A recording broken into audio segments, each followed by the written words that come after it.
From creepypasta to modern-day boogeyman. Welcome to WatchMojo.com, and today we're counting down our picks for the top 5 creepiest things about the Slender Man myth. He is called Slender Man. He's usually described as being tall and thin, wearing a black suit, white shirt, necktie, and having a blank face. Before we begin, we publish new content every day, so be sure to subscribe to our channel and ring the bell to get notified about our latest videos. For this list, we're taking a look at the various aspects of what makes the Slender Man so scary, in order to better understand how he's crept his way into popular culture and become an online horror icon. Number 5. His origins. Slender Man's rise to popularity can be traced back to June 10, 2009, when Eric Knudsen, also known as Victor Surge, entered a Photoshop competition on the Something Awful website forum. Knudsen posted 2 black and white photos of children being stalked by a mysterious figure dubbed Slender Man. Adding to the authenticity, the post came complete with fabricated quotes from Slender Man's alleged victims. It wasn't long until Slender Man started making the rounds online, erupting as a viral sensation. While Knudsen is credited for creating Slender Man, numerous people have contributed to his mythology through fan art, videos, and so on. At least we can take comfort in knowing that Slender Man does not really exist. Or does he? We check under our beds for the Slender Man, but he's, not actually there. He is the thing that we fear that we don't actually encounter. Number 4. His appearance and powers. He constantly wears a suit. He doesn't have a face. His skin is white. Slender Man's appearance is so simple and yet so sinister, typically depicted with a tall, thin physique, a white, faceless head, a dark suit, and tentacle-like arms that can snatch up his victims, who are usually children. Of course, Slender Man isn't limited to this one look. Various sources claim that his face changes for anybody who sees it, inviting a wide range of horrifying possibilities.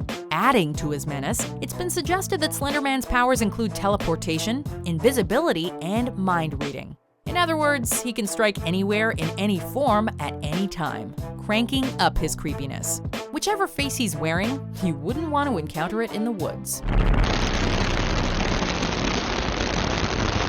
Number 3. The fate of his victims. Sometimes the unknown is scarier than what's right in front of you.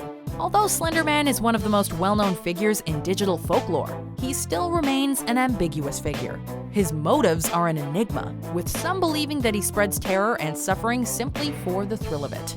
Many of his victims are frightened to the brink of insanity, others simply disappear. Slender Man doesn't leave any dead bodies or hard evidence behind. He could very well eat his victims or send them to another dimension for all we know.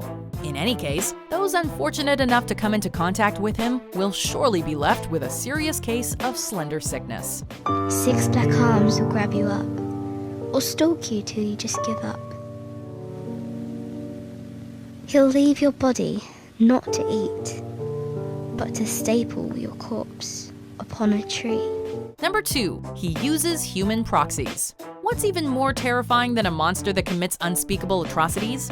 How about a monster that carries out his acts of evil through others? It's been frequently suggested that Slender Man uses proxies, both human and other entities, to execute physical harm, manipulate objects, and dispose of evidence. Can't stop us. He needs me. He's not gonna let me.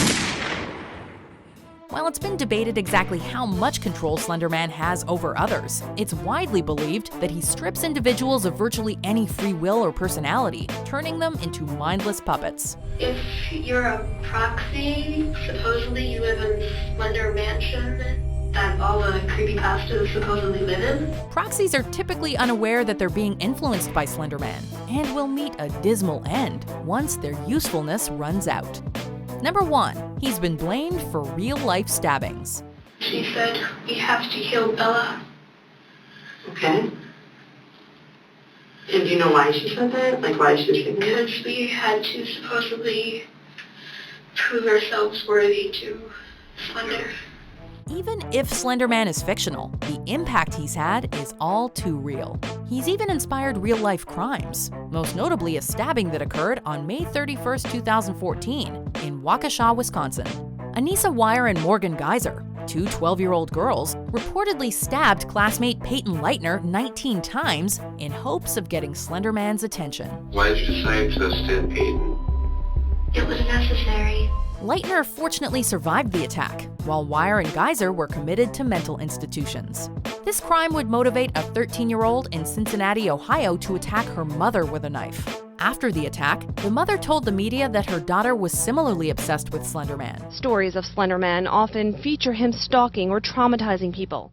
But in this case, fantasy turned into reality, and this mom says it should be a wake-up call for all parents. Myth or not, this creepypasta has made its way into the real world.